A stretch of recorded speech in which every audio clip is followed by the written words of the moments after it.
नमस्कार दोस्तों। एक गांव में एक राजा किरोड़ीमल का राज हुआ करता था। एक दिन की बात है कि राजा को अपने बाल कटवाने थे, लेकिन उसका साई उस समय दरबार में नहीं मौजूद नहीं था। तो राजा ने अपने दरबारी से कहा कि किसी दूसरे नाई का प्रबंध करो, क्योंकि मुझे आज ही बाल कटवाने जरूरी है।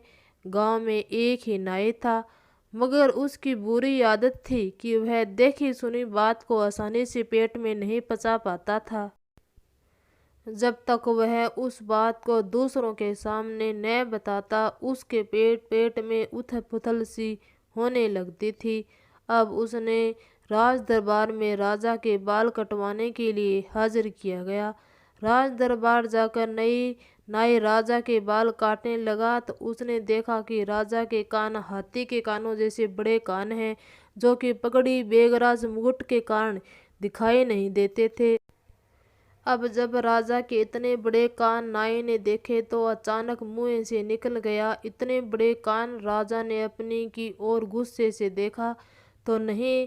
नाई ने क्षमा मांगी और फिर राजा के बाल काटने शुरू कर दिए। तो राजा ने नाई को पैसे देकर कहा कि यहाँ तुमने जो कुछ देखा है वह किसी के सामने मत बताना।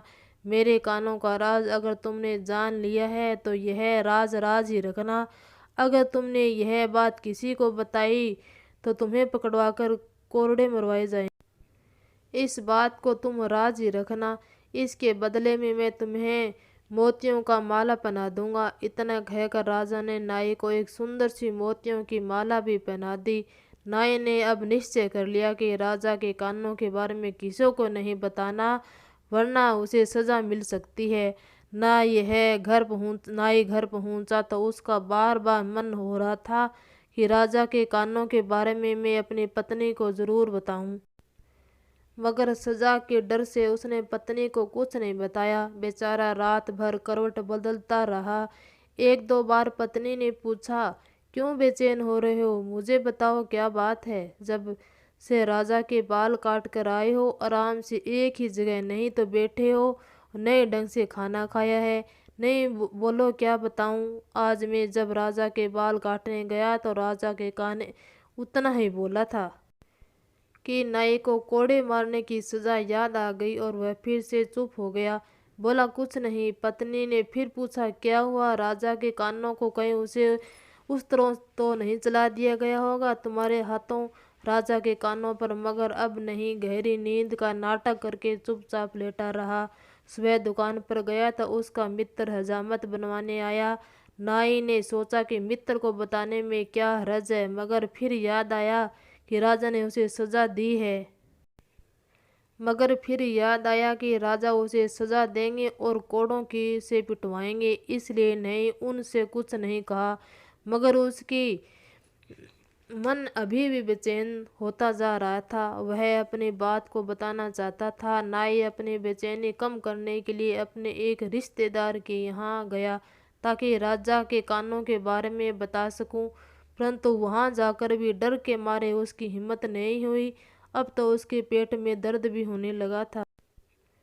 वह हर समय यही सोचता रहा कि राजा के कानों के बारे में किसे बताएं। धीरे धीरे अब उसका पेट का दर्द बढ़ने लगा तो वह परेशान हो उठा। उसे समझ नहीं आ रहा था कि करे तो क्या करे। घबराहट में नाई जंगल की ओर भाग खड़ा हुआ। उसने सोचा कि जंगल में पेड़ पौधों से बेजुबान होते हैं, क्योंकि उन्हें बता दिया जाए।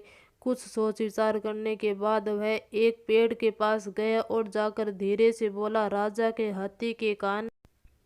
राजा के हाथी के कान, राजा के हाथी के कान। अचानक नाई का पेट दर्द ठीक हो गया और वह वापस अपने घर आ गया। उसी दिन जंगल में एक लकड़हारा लकड़ी काटने गया तो एक बड़ा वृक्ष देखकर उसकी लकड़ी काटने लगा। संजोगवश वही वृक्ष था जिसे नाई ने अपना राज बताया था। लकड़ा ने उसे बाजार में बेच दिया। अब उसे पेड़ को काटकर उसकी ढोलक बनाई गई थी। ढोलक एक घर में विवाह के अवसर पर बजाई गई तो ठीक से बजाने के स्थान पर खास आवाज निकलने लगी। लोगों ने सुना कि ढोलक बार बार का तो ठीक से बजाने के स्थान पर खास आवाज निकलने लगी। तो लोगों ने सुना ढोलक बार बार कह रही थी, राजा के हाथी के कान, राजा के हाथी के कान के कान। पहले तो लोगों को यकीन नहीं हुआ, लेकिन बार बार ढोलक यही कहती रही। पूरे गांव में खबर फैल गई कि राजा के हाथी के कान, राजा के हाथी के कान।